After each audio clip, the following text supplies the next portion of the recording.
Kesaksian Jenderal Soemitro.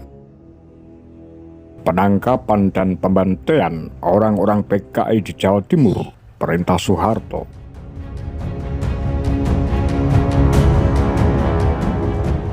Dipetik dari Soemitro, jenderal yang biarkan kritik terhadap Soeharto.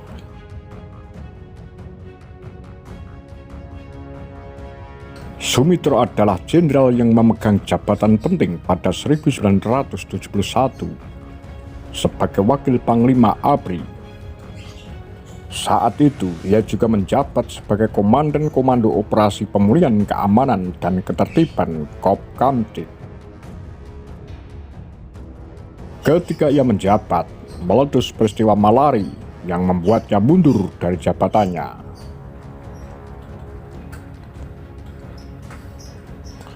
Soemitro lahir di Probolinggo, Jawa Timur, 13 Januari 1927.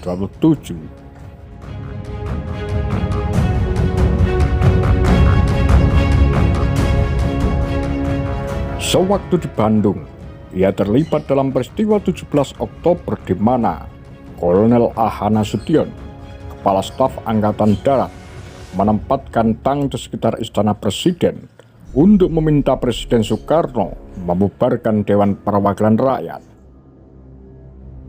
Soemitro yang saat itu diperintahkan untuk membela pemerintah pusat melarikan diri ketika dirinya hampir ditangkap oleh para perwira Jawa Timur. Setelah situasi mereda, Soemitro kembali lagi ke Bandung untuk menyelesaikan pendidikannya.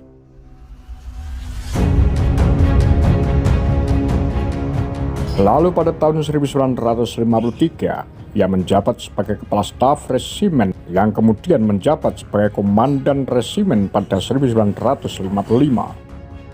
Pada akhir 1965, Soemitro dipindahkan dari Kalimantan Timur ke Jakarta, di mana ia menjabat sebagai anggota staf Mayor Jenderal Soeharto. Saat itu, Soeharto berupaya mengambil alih kekuasaan setelah kondisi politik Indonesia memburuk. Soeharto kemudian merayu dukungan dari perwira, salah satunya Soemitro. Dia bersama Basuki Rahmat ditunjuk untuk mewakili Jawa Timur. Pada Maret 1966, situasi politik semakin menegang.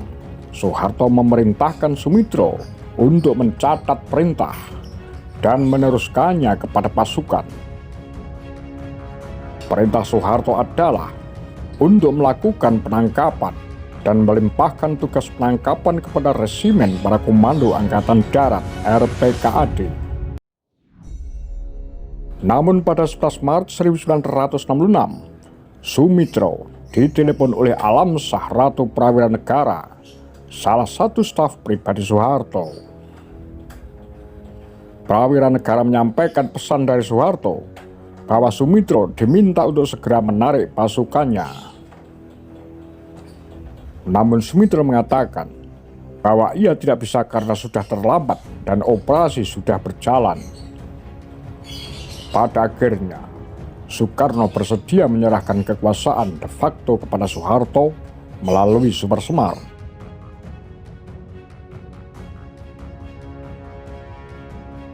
Soemitro mencapai puncak karir militernya tahun 1973 saat ia diangkat sebagai Panglima Komando Operasi Pemulihan Keamanan dan Ketertiban Kopkamtib dan Wakil Panglima ABRI.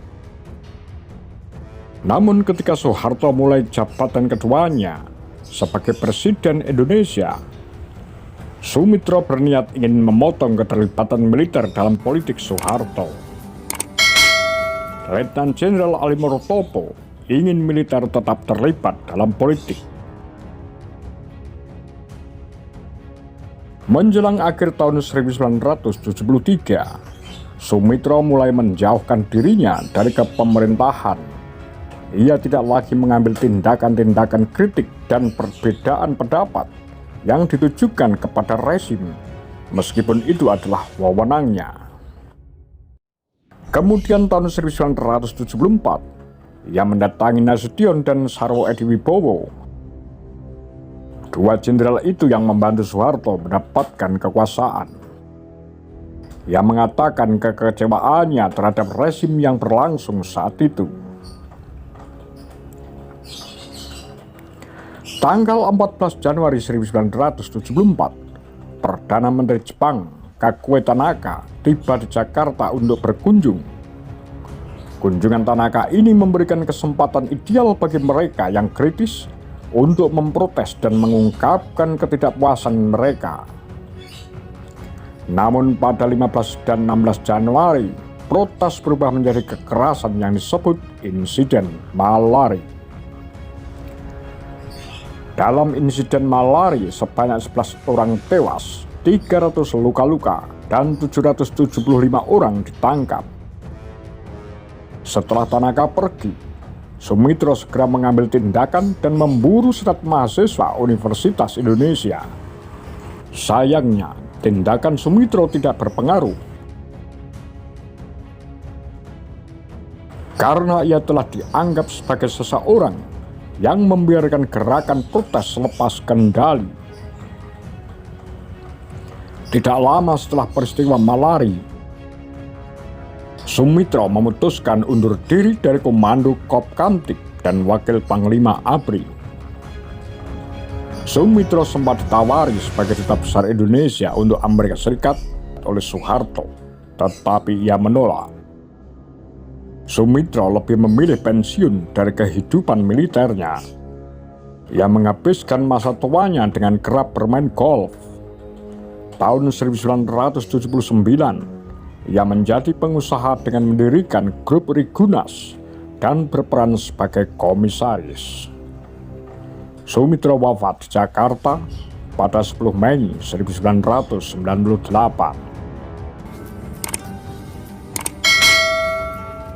Apa pendapat Anda? Demikian kura-kura Takar Lambi Sundel.